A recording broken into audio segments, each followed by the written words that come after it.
नमस्कार दोस्तों, स्वागत है आपका प्रतियोगिता हाउस में। दोस्तों, हम लोग पढ़ रहे हैं एनसीईआरटी ज्योग्राफी और ये क्लास 8 की एनसीईआरटी हम लोग अभी पढ़ रहे हैं, जिसका पहला चैप्टर हम ऑलरेडी कवर कर चुके हैं और ये सेकंड चैप्टर है। पहले चैप्टर में हमने कवर किया था natural resources, human made resources और ह्यूमन रिसोर्स। तो ये तीन रिसोर्सेज हम ऑलरेडी कवर कर चुके हैं।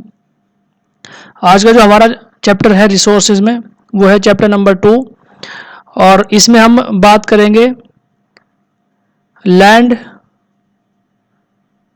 Soil, water, natural vegetation and wild life resources. आज का ये जो चैप्टर है काफ़ी लंबा है, लेंथी है, तो इसको हमने 2 पार्ट्स में डिवाइड कर दिया है। आज का जो चैप्टर है उसमें हम डिस्कस करने जा रहे हैं land resource, soil and water. तो ये 3 चीज़ें हम डिस्कस करेंगे आज, और रेस्ट ऑफ द चैप्टर जो बच जाएगा उसको हम अगले लेक्चर में डिस्कस कर लेंगे। चैनल को सब्सक्राइब और शेयर ज़रूर कर लीजिएगा, क्योंकि जब तक आप ये सब्सक्राइब नहीं करेंगे नोटिफिकेशन आपके पास नहीं पहुंचेगा। तो चलिए शुरू करते हैं। सबसे पहले बात करते हैं हम लैंड की। देखिए, लैंड क्या होता है। जो हमारी पृथ्वी होती है उसको मैंने आपको बताया था वो 3 पार्ट्स में डिवाइड है। सबसे ऊपर आता है क्रस्ट, उसके बाद आता है मेंटल और उसके बाद आता है कोर। तो ये जो क्रस्ट वाला पार्ट है, वैसे तो ये पूरा लैंड ही है, बट ये जो ऊपर का पोर्शन आप देख रहे हैं जहाँ पर हम एक्टिविटीज देखते हैं, भूमि पर होने वाली जितनी भी एक्टिविटीज हैं, यानी पहाड़ों का बनना, वहाँ पर नदियाँ बहना, कहीं पर ऊंचे पहाड़ होते हैं तो वहाँ पर बर्फ़ जमता है, कहीं पर नदी बहती है, कहीं पर रेगिस्तान है, कहीं पर झील बनी हुई है। तो ये सब एक्टिविटी कहाँ पर संभव हो पाती है? ये सब एक्टिविटी संभव हो पाती हैं लैंड के ऊपर, यानी भूमि के ऊपर। हमारी पृथ्वी का लगभग 30% भाग, हमारी पृथ्वी का लगभग 30% भाग वो लैंड है, और बाकी जो 70% भाग है वो क्या है? वाटर। ये तो सभी लोग जानते ही होंगे, बेसिक फैक्ट है। तो 70% भाग जल है और 30% भाग जो है वो भूमि का है। और यही जो 30% भाग है, इसमें से कुछ परसेंट हिस्सा ऐसा है जहाँ पर ह्यूमन ड्वेलिंग या मनुष्य के प्रयोग योग्य चीज़ें नहीं है। जैसे पहाड़ है, यहाँ पर बर्फ जमी हुई है, साल भर बर्फ रहती है, तो ये ह्यूमन या मनुष्य के यूज़ करने लायक यहाँ पर जगह नहीं हो पाएगी। या फिर जहाँ पर नदियाँ बहती हैं, तो वो पानी के लिए, तो कुछ पानी खेती की जुताई सिंचाई के लिए, कुछ पानी पीने के लिए यहाँ से हम यूज़ कर सकते हैं, बट इसको हम खेती के लिए या अन्य किसी प्रयोग के लिए यूज़ नहीं कर पाते हैं। तो ह्यूमन प्रयोग के लिए कुछ भूमि का हिस्सा ऐसा है जो यूज़ करने योग्य नहीं है। इस प्रकार से अगर 30% में से भी बात करें तो लगभग 15 से 20% हिस्सा ऐसा है जो ह्यूमन के यूज़ करने योग्य नहीं है, और लगभग 15% हिस्सा ऐसा है जहाँ पर ह्यूमन अपना रिसोर्स यूज़ कर सकता है, वहाँ पर रह सकता है, खेती कर सकता है, जीवन यापन कर सकता है। और वो जो हिस्सा होता है वो होता है नदी घाटी। सबसे ज़्यादा जो पॉपुलेशन रहती है वो कहाँ पर रहती है? नदी घाटियों में सबसे ज़्यादा पॉपुलेशन रहती है। या जो प्लेन एरियाज हैं,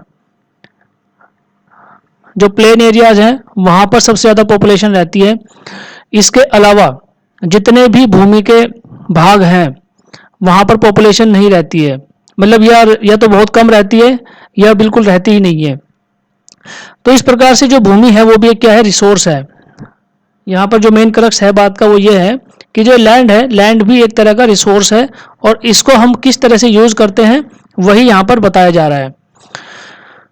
अब बात करते हैं कि अगर लैंड एक रिसोर्स है, लैंड अगर एक संसाधन है, तो उसको हम यूज़ करेंगे, और किस प्रकार से उसको यूज़ करें ताकि वो आने वाली जनरेशन के लिए भी बच जाए और आने वाली जनरेशन भी उसको यूज़ कर सके। अच्छा, इसमें एक चीज़ आप और देखिएगा कि जो लैंड है उसी के अंदर हम कितने सारे रिसोर्सेज पा सकते हैं, उसी के अंदर कितने सारे रिसोर्सेज हो सकते हैं। देखिए, जैसे भूमि है, भूमि के अंदर ही हमें नेचुरल रिसोर्सेज प्राप्त होते हैं। जो पिछले चैप्टर में हम बात कर रहे थे, जिस प्रकार से मिनरल्स हैं, जिस प्रकार से पेट्रोलियम पदार्थ हैं, कुछ इंपॉर्टेंट चट्टानें हैं, मेटल्स हैं, हीरे हैं, ये सभी की सभी जो चीज़ें हैं वो हमें कहाँ प्राप्त होती हैं? भूमि के अंदर ही प्राप्त होती हैं, और इसीलिए इसकी जो इम्पोर्टेंस है वो बहुत ज़्यादा बढ़ जाती है। तो इतने सारे रिसोर्सेज अगर हमें प्राप्त होते हैं भूमि के अंदर, तो हम क्या करते हैं? उनका दोहन करते हैं। जैसे कोल है, पेट्रोलियम पदार्थ है, उसके बाद मेटल्स हैं, ये सभी चीज़ें हमें कहाँ प्राप्त होती हैं? ये सभी चीज़ें हमें प्राप्त होती हैं भूमि के अंदर, और हम लगातार इनका दोहन करते रहते हैं, लगातार इन रिसोर्सेज को यूज़ करते रहते हैं। तो अगर हम इनका यूज़ कर रहे हैं तो उसका कंजर्वेशन भी बहुत ज़रूरी है, यानी उनको इस प्रकार से यूज़ किया जाए ताकि आने वाली फ्यूचर जनरेशन के लिए भी वो रिसोर्सेज बच सके और आने वाली जनरेशन भी उनका यूज़ कर सके। उसके लिए हमें करना पड़ेगा कंजर्वेशन, यानी संरक्षण।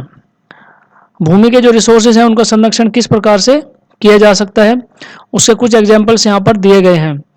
जैसे आप देखिए, लगातार हम जो ह्यूमन है वनों को काट रहा है या काटता रहता है अपने यूज़ के लिए, अपने फायदे के लिए। तो उसके लिए उन वनों को काटने को रोकना होगा। जो भूमि का जो यूज़ है, जिस प्रकार की भूमि है, अगर वो खेती करने योग्य भूमि है तो वहाँ पर खेती की जाए। अगर बंजर भूमि है, कोशिश की जा सकती है कि उसको खेती करने योग्य भूमि में बदला जा सके, या फिर अन्य किसी प्रयोग के लिए भी उसको यूज़ किया जा सकता है। जो हम खेती करते हैं उसमें बहुत ज़्यादा पेस्टिसाइड्स का यूज़ करते हैं, और ये पेस्टिसाइड्स का यूज़ करने से जो खेती होती है या जो भूमि होती है वो बंजर हो जाती है। उसके जितने भी मिनरल्स हैं, उसके अंदर जितने भी यूज़ करने योग्य जो लक्षण होते हैं, गुण होते हैं, वो पेस्टिसाइड से ख़त्म हो जाते हैं, जिससे कि वो भूमि जो है वो बंजर हो जाती है, और जो उसकी फर्टिलिटी है वो गायब हो जाती है, ख़त्म हो जाती है। हम बहुत ज़्यादा ओवर ग्रेजिंग करते हैं भूमि का, उससे भूमि बंजर बन जाती है और वहाँ पर कोई भी फसल नहीं उग पाती है। तो इस प्रकार से हम यूज़ कर सकते हैं, यानी कंजर्वेशन ऑफ लैंड। लैंड को कंजर्व करने के लिए हम कुछ मेथड अपना सकते हैं, जैसे अफॉरेस्टेशन, यानी वनों को काटना बंद कर सकते हैं, पेस्टिसाइड्स का यूज़ करना कम कर सकते हैं, या फिर एक ही जगह में अगर हम खेती कर रहे हैं तो वहाँ पर डिफरेंट टाइप की खेती कर सकते हैं, जिससे कि उसकी जो पौष्टिकता है भूमि की वो बनी रहे। तो इस प्रकार से हम लोग लैंड कंजर्वेशन कर सकते हैं, यानी भूमि की जो उपयोगिता है उसको बने रहना सुनिश्चित कर सकते हैं। नेक्स्ट आता है सॉयल। देखिए, अब बात करते हैं, अभी हम बात कर रहे थे लैंड की, अब बात करते हैं सॉयल। लैंड का जो ऊपरी हिस्सा होता है, लैंड का जो ऊपरी हिस्सा होता है, जो ग्रैनुअल्स होते हैं, जो मिट्टी होती है ऊपर, उसी को हम कहते हैं सॉयल। एक हार्ड रॉक होती है। ये 3 पार्ट में जो रॉक है, ये जो लैंड है वो 3 पार्ट में डिवाइड होती है। इस फोटो में आप देखिए, यहाँ पर ये है मेन रॉक, मेन चट्टान ये है। उसके ऊपर कुछ नदियों के द्वारा, बारिश के द्वारा, हवा के द्वारा, अलग अलग कारणों से इसके ऊपर का जो पोर्शन है वो कट छट जाता है, उसके ऊपर कुछ जमा हो जाता है, तो उसका ये पोर्शन बनता है। उसके बाद आपका ये आता है, देखिए यहाँ पर कुछ मिट्टी, यानी सैंड, सिल्ट, क्ले, कट छट जाने के बाद में ये जो पोर्शन बनता है मिट्टी का, ये, और सबसे ऊपर आता है आपका जो टॉप ह्यूमस, यानी वेजिटेशन, जहाँ पर हम उगाते हैं, जहाँ पर हम अपनी फसलें उगाते हैं, और जहाँ पर भूमि के अंदर के जितने भी मिनरल्स हैं, भूमि के अंदर जितने भी माइक्रो ऑर्गेनिज्म हैं, बैक्टीरिया है, ये सब पनपते हैं और फसल उगाने में सहायक होते हैं और उसकी पौष्टिकता बढ़ा देते हैं। तो ये आते हैं सबसे ऊपर वाले पोर्शन में। लेकिन ये पूरा का पूरा जो हिस्सा है वो एक ही है, ये पूरा एक चट्टान ही है, चट्टान के अलग अलग भाग बन गए हैं। तो इस प्रकार से जो मिट्टी है वो इसी तरह से बनती है। ऊपर वाला जो पोर्शन होता है मिट्टी का, वही भूमि का जो ऊपर वाला पोर्शन होता है उसी को हम कहते हैं सॉयल या मिट्टी। उसी के अंदर क्या क्या चीज़ें पाई जाती हैं, देखिए, ऑर्गेनिक मैटर्स वो सॉयल में पाए जाते हैं, मिनरल्स भी वहीं पर पाए जाते हैं, और ये जो रॉक होती है, यानी जो मेन चट्टान होती है, उसी से ये सब चीज़ें बनती हैं, यानी सॉयल बनती है और सॉयल के अंदर ये सब चीज़ें पाई जाती हैं। और ये कोई एक टाइम में या कुछ टाइम में, कुछ समय में नहीं हो पाता है। इसके लिए सैकड़ों हजारों साल का प्रोसेस लगता है, जिसके कारण वहाँ पर जो मिनरल्स हैं और जो ऑर्गेनिक मैटर्स हैं वो उस सॉइल की, उस मिट्टी की जो फर्टिलिटी है उसको बढ़ा देते हैं। अब बात करते हैं कि जब इतने प्रकार के organic material, minerals, micro bacteria, micro organism भूमि के अंदर पाए जाते हैं जो उसकी फर्टिलिटी को बढ़ा देते हैं, तो अगर उसका यूज़ दिन पर दिन लगातार किया जाए तो वो क्या हो जाता है, भूमि के अंदर या मिट्टी के अंदर कम हो जाता है। ठीक है, तो उसका कंजर्वेशन करना भी बहुत ज़्यादा ज़रूरी है। उसके जो फायदे हैं वो है कि आप अच्छी फसल उगा सकते हैं, भूमि की जो उपजाऊ या उसके अंदर जो फसल उगाने की जो क्षमता है वो अच्छी बनी रहती है। अब बात करते हैं सॉइल मिटिगेशन की, यानी भूमि को किस प्रकार से हम लोग बचा सकते हैं। जैसे कई बार आपने सुना होगा कि पहाड़ों पर भूस्खलन हो गया है, या कहीं पर आपने सुना होगा कि जो मिट्टी है वो बह गई है, या जैसे बारिश के समय में आप अपने गांव में या जहाँ पर भी आप रहते हैं वहाँ देखते होंगे कि बारिश का पानी जब बहता है तो उसके साथ साथ मिट्टी भी बह जाती है और वहाँ पर एक हार्ड रॉक नीचे डेवलप हो जाती है।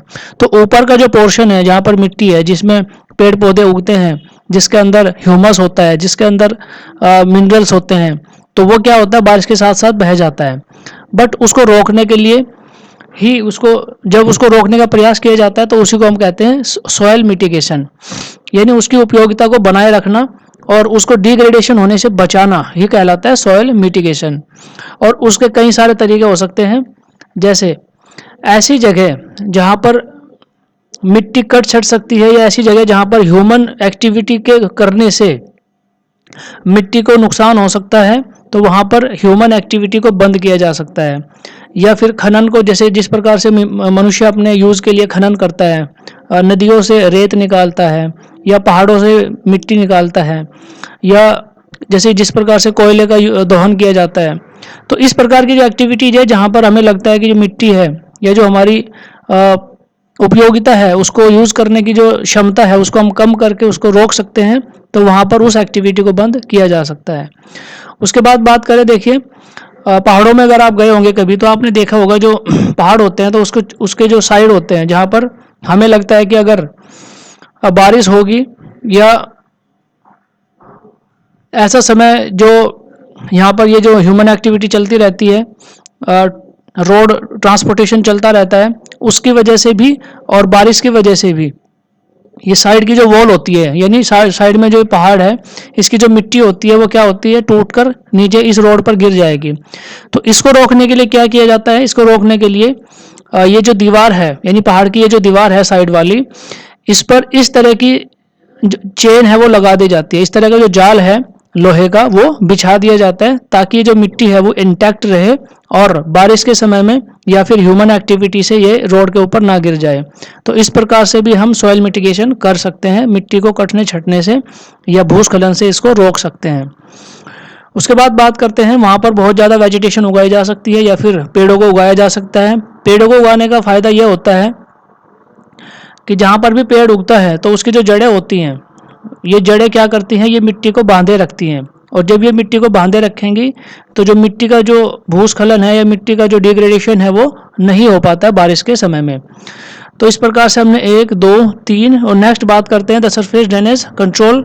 हाँ, अगर हम बात करें जैसे जो ढलान वाले क्षेत्र होते हैं, ये जो ढलान वाले क्षेत्र होते हैं वहाँ पर जैसे अगर पानी खुला होता है, खुला पानी चलता रहता है, या बारिश के समय में पानी चलता रहता है, या नदी अगर बह रही है खुली, तो इस प्रकार से क्या कर सकते हैं हम, ये खुला पानी यहाँ पर ना बहता है तो जो इसका आसपास का यानी पानी जहाँ पर बहेगा तो वो मिट्टी को काट कर अपने साथ बहाकर ले जाता है। तो उसको रोकने के लिए क्या करते हैं कि एक प्रॉपर ड्रेनेज बनाया जा सकता है, प्रॉपर नाली बनाकर उस पानी को वहाँ से निकाला जा सकता है, सो दैट जो आसपास का जो पोर्शन है वो ना कटे छटे, यानी आसपास के पोर्शन पर कोई प्रभाव ना पड़े और पानी आराम से नीचे प्रवाहित हो जाए।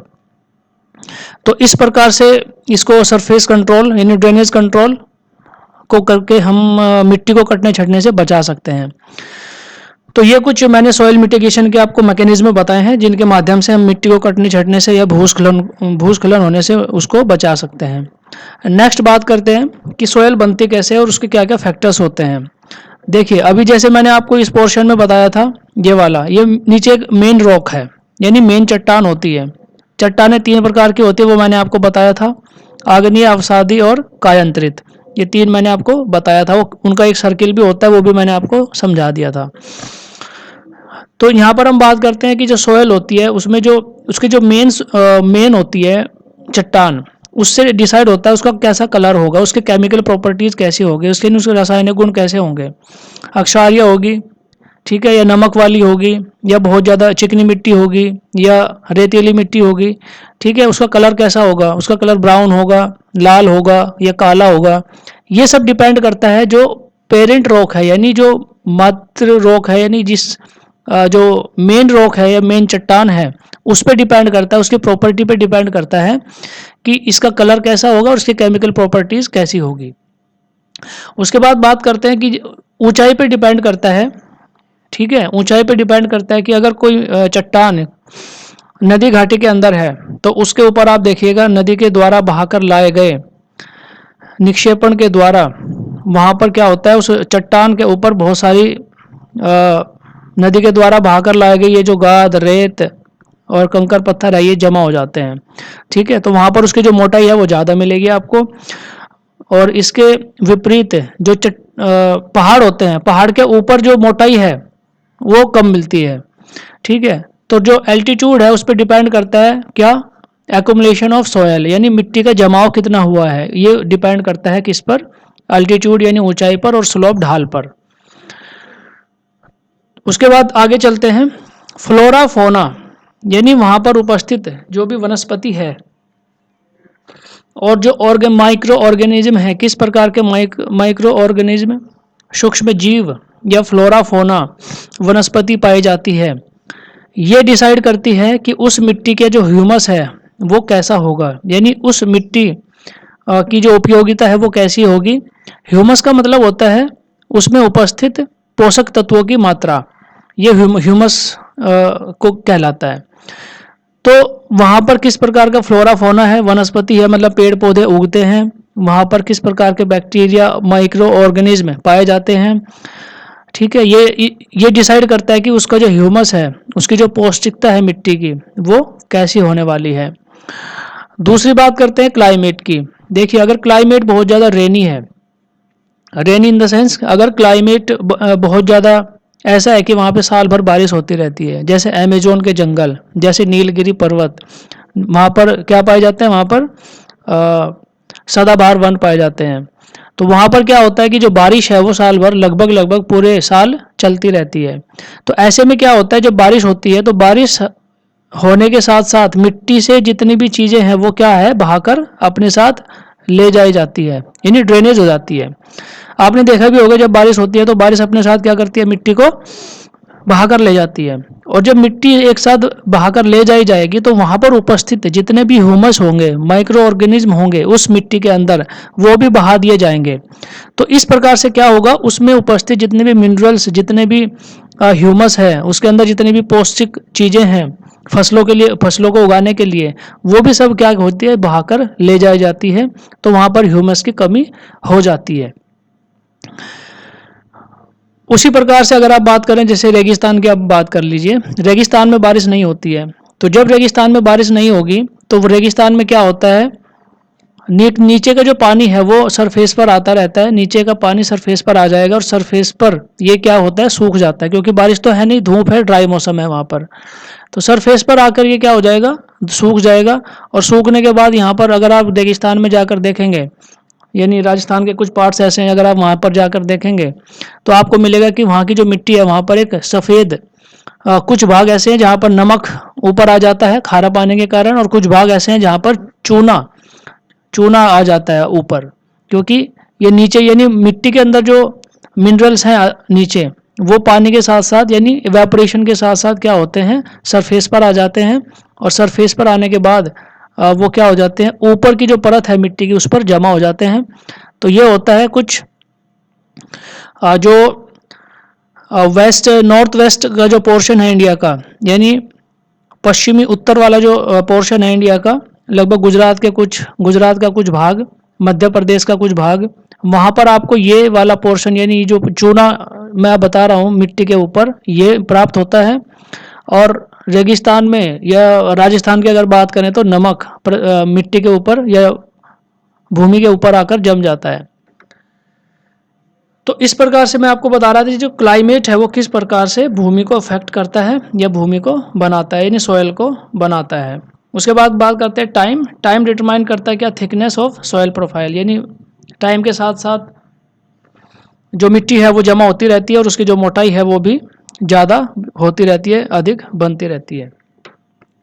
नेक्स्ट हम बात करते हैं degradation of soil and conservation measures, यानी किस प्रकार से सॉइल का डिग्रेडेशन होता है और उसको किस प्रकार से बचाया जा सकता है मिट्टी को कटने छटने से। देखिए ये तो हम बचपन से ही बहुत बेसिकली इन चीज़ों को पढ़ते आ रहे हैं कि किस प्रकार की खेती करने से हम मिट्टी को कटने से बचा सकते हैं ढालों पर। तो ये सब एग्जाम्पल्स हैं यहाँ पर दिए गए हैं और ये इंपॉर्टेंट भी, आप इनको याद रखिएगा। नंबर 1 जो मेथड इन्होंने दिया हुआ है वह है मल्चिंग, फिर है काउंटरबेरीज, फिर है रॉक डैम, टेरेस फार्मिंग, उसके बाद आता है आपका इंटरक्रॉपिंग, काउंटर प्लॉइंग और सेल्टर बेल्ट। ठीक है, सेल्टर बेल्ट क्या होता है, यहाँ पे देखिए आप, सेल्टर बेल्ट क्या होता है कि मान लो ये कोई पोर्शन है भूमि का, ठीक है, तो यहाँ पर क्या कर दिया जाएगा, इस तरह से पेड़ लगा दिए जाएंगे, इस तरह से इस तरफ पेड़ लगा दिए मान लो, तो उस तरफ से आने वाली जितनी भी हवाएं हैं उससे इस भूमि पर उगने वाली फसलों की क्या होती है, रक्षा हो जाती है। ठीक है, या फिर ये जो पेड़ लगाते हैं तो जब बारिश होती है तो बारिश होने से इस मिट्टी का क्या होता है, कटाव नहीं हो पाता है, तो इसको बोलते हैं शेल्टर बेल्ट, इसको कहते हैं शेल्टर बेल्ट। और टेरेस फार्मिंग का एग्जांपल यहाँ पे दिया हुआ है। टेरेस फार्मिंग क्या होता है, जिसको हम कहते हैं क्या, हिंदी में जिसको हम कहते हैं टेरेस फार्मिंग को वेदिका फार्म। वेदिका फार्म में क्या होता है कि जो ढलान होती है, ढलान पर छोटी छोटी क्यारियाँ बनाई दी जाती हैं इस तरह से, ठीक है ना, छोटी छोटी क्यारी यहाँ पर बना दी जाती हैं ताकि जो पानी है उसको अच्छे से यूज किया जा सके और भूमि को कटने छटने से बचाया जा सके। ठीक है, काउंटर प्लॉइंग इसको कहते हैं समोच्च रेखीय जुताई। समोच्च रेखीय जुताई मतलब क्या होता है कि दो फार्म के बीच में, यानी यहाँ पर हम फसल उगा रहे हैं, यहाँ पर हम फसल उगा रहे हैं, तो इनके दोनों के बीच में यहाँ पर हम क्या करते हैं, मिट्टी को जोत देते हैं, प्लॉइंग कर देते हैं उसका, और यहाँ पर कोई फसल नहीं उगाई जाती। इससे क्या होता है, इससे यह होता है कि इस फसल हमने यहाँ पर उगाई है और जो फसल हमने यहाँ पर उगाई है उससे निकलने वाला जो पानी है वो सीधा ढाल के नीचे नहीं पहुँच पाता है, वो यहीं पर जमा हो जाता है और इसका यूज़ हम कर सकते हैं इन फसलों के लिए। और नमी इसी प्लॉइंग के कारण भी ये दो बगल वाले दोनों जो फसलें हैं इनमें नमी बनी रहती है। इसको कहते हैं काउंटर प्लॉइंग, समोच्च रेखीय जुताई। उसके बाद आता है टेरेस फार्मिंग। टेरेस फार्मिंग यानी ढालदार जो जगह होती है, ढालदार जहाँ पे खेती की जाती है उसको टेरेस फार्मिंग कहते हैं। ठीक है, तो इस प्रकार से जितनी भी ये मेथड हैं degradation of soil and conservation measures, इनको आप याद रखिएगा, बहुत ज़्यादा इंपॉर्टेंट है, कभी कभी एग्जाम में आ जाता है। इनका नाम मान लो क्वेश्चन किस प्रकार से आएगा, क्वेश्चन आएगा जैसे मल्चिंग, काउंटरबेरीज, रॉक डैम, ये सब क्या है या किस चीज़ का मेथड है, तो आप इनको लिखेंगे कंजर्वेशन मेजर्स किसके, सॉइल डिग्रेडेशन के। चलिए नेक्स्ट आगे चलते हैं, distribution of water on earth. हाँ, तो जल को कैसे कंजर्व किया जा सकता है, सबसे पहले आप समझ लिए कि जो जल है, जो पानी है, वो उसका डिस्ट्रीब्यूशन कैसा है। उसका डिस्ट्रीब्यूशन ऐसा है, जो हमारे समंदर हैं, समुद्र हैं, ओशंस हैं, वो लगभग पूरे जल का 97.3% कवर करते हैं। मैंने आपको बताया था 70% क्या है, जल, और 70% का भी 97.3% क्या है, ओशन। ठीक है, उसके बाद जो बचा है आइस कैप्स, यानी जहाँ बर्फ जमा हुआ है, वो है 2%। ग्राउंड वाटर, भूमिगत जल 0.68%। फ्रेश वाटर लेक में कितना, 0.009%। Inland seas and salt lakes, इसका है 0.009%। एटमॉस्फेयर यानी बादलों के रूप में, नमी के रूप में जो पानी उपस्थित होता है आकाश में, बादलों में, वो कितना है, 0.0019%। और रिवर्स में जो पानी बह रहा है वो इतना परसेंट होता है, और इस प्रकार से टोटल मिला के हो जाता है आपका 100%। तो आप अंदाज़ा लगा सकते हैं कि जो पानी है वो किस प्रकार से डिस्ट्रीब्यूटेड है और कितना पानी हमारे लिए अवेलेबल है। तो इसको हम कैसे कंजर्व करना है वो हमेशा हम माइंड में रखना ज़रूरी है। इसको आप ऐसे मान लीजिए कि अगर आप बात करें जो पीने योग्य पानी है कौन सा, देखिए आप इसमें से रिवर्स का पानी हम यूज़ कर सकते हैं पीने योग्य, बारिश का पानी यानी एटमॉस्फेयर में जो उपस्थित है उसको कर सकते हैं, और इनलैंड आप बात करें ग्राउंड वाटर को हम लोग यूज़ करते हैं पीने के लिए। उसके अलावा जो भी पानी है उसको हम पीने के लिए यूज़ करते नहीं है, ठीक है। तो जो पानी है उसको हम किस प्रकार से कंजर्व कर सकते हैं इसका अंदाज़ा आपको इस डिस्ट्रीब्यूशन से लग गया होगा।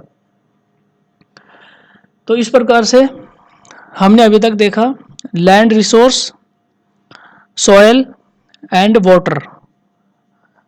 इस चैप्टर में इतना ही है। बचे हुए जो कुछ पोर्शन है इस चैप्टर के कौन कौन से बच गए, natural vegetation and wild life resource, इनको हम अगले सेशन में कवर कर लेंगे। अब चलिए देख लेते हैं इस पर बेस्ड कुछ questions. Tick the correct answer. Which one of the following is not a factor of soil formation. Soil formation क्या नहीं है? Organic matter, time soil formation करता है, अभी हमने आपको बताया था। Soil texture and organic matter नहीं है, सॉइल टेक्सचर तो होता ही है। नेक्स्ट आगे चलते हैं। Which one of the following method is most appropriate to check soil erosion on steep slope. Steep slope पर किससे किया जा सकता है, क्या बोल रहा है, following method is most appropriate to check soil erosion on steep slope. यानी जो ढलान वाली जगह होती है वहाँ पर सॉइल एरोजन को रोकने के लिए किस प्रकार से किया जा सकता है? Terrace cultivation. टेरेस कल्टीवेशन से, जिसको हम कहते हैं टेरेस कल्टीवेशन, क्या होता है, जो भूमि जो ढलान होता है ढलान के ऊपर हम इस प्रकार से बना देते हैं क्या, छोटी छोटी क्यारियाँ, और छोटी छोटी क्यारियाँ बनाकर हम वहाँ पर खेती करते हैं सो दैट जो पानी है वो वहीं पर क्यारी के अंदर ही रुक जाता है और वहीं पर उसका जो ढलान है ढलान के ऊपर से जो पानी है वो होकर नहीं गुजर पाता। तो टेरेस कल्टीवेशन से हम पानी, भूमि का एरोजन भी रोक सकते हैं, सॉइल एरोजन भी रोक सकते हैं। नेक्स्ट है विच one of the following is not in favour of the conservation of nature. Nature का कंजर्वेशन इनमें से क्या नहीं है? देखिए, switch off the bulb when not in use. Which one of the following is not in favour of conservation of nature. Nature के conservation में क्या नहीं आता है? पहला ऑप्शन है switch off the bulb when not in use and close the tap immediately after using and dispose polypacks after shopping. देखिए, इसका तो कोई कारण ही नहीं है, बल्ब को बंद कर दीजिए जब यूज़ नहीं है, तो ये तो इससे कोई मैच ही नहीं करता है, ठीक है। तो ये आंसर है। नेक्स्ट आता है मैच द फॉलोइंग। चलिए देख लेते हैं इसको। लैंड यूज में आ गया आपका प्रिवेंट सॉइल एरोजन। उसके बाद आता है आपका narrow zone of contact between the lithosphere, hydrosphere and atmosphere. ये तो बायोस्फेयर के साथ में कनेक्ट हो गया। Productive use of land and organic matter deposit on top soil. ये क्या होता है? ये होता है जो आपका ह्यूमस क्या होता है? Organic matter deposit on top soil. Soil के ऊपर जो जितने भी ऑर्गेनिक मैटर्स डिपॉजिट होते हैं उन्हीं को हम कहते हैं ह्यूमस। नेक्स्ट है रॉक डैम क्या था? प्रिवेंट सॉयल इरोजन को रोकने के लिए क्या था? ये था आपका रॉक डैम्स बनाए जाते हैं। उसके बाद आता है लैंड यूज। अच्छा, लैंड यूज किसके? Productive use of land. इसमें दो बच गए हैं, productive use of land and counter ploughing तो क्या था? काउंटर प्लॉइंग एक मेथड है डिग्रेडेशन ऑफ लैंड को डिग्रेडेशन होने से बचाने के लिए। तो लैंड यूज आ जाएगा आपका प्रोडक्टिव यूज ऑफ लैंड। तो इस प्रकार से ये मैच हो गया और इस चैप्टर में इतना ही है। दो चैप्टर हमने क्लास 8 एनसीईआरटी के कवर कर लिए हैं। नेक्स्ट जो इसका पोर्शन बचा हुआ है उसको हम कवर करेंगे और जो चैप्टर 3 है उसको हम कवर करेंगे। चैनल को सब्सक्राइब जरूर कर लीजिएगा ताकि आप तक नोटिफिकेशन पहुंचता रहे और जो लेटेस्ट वीडियो हैं वो भी आप तक पहुंचते रहें। इस चैप्टर में अभी के लिए इतना ही है, फिर आगे मिलते हैं नेक्स्ट चैप्टर के साथ में, नेक्स्ट पोर्शन के साथ में। तब तक के लिए thank you very much. Thank you.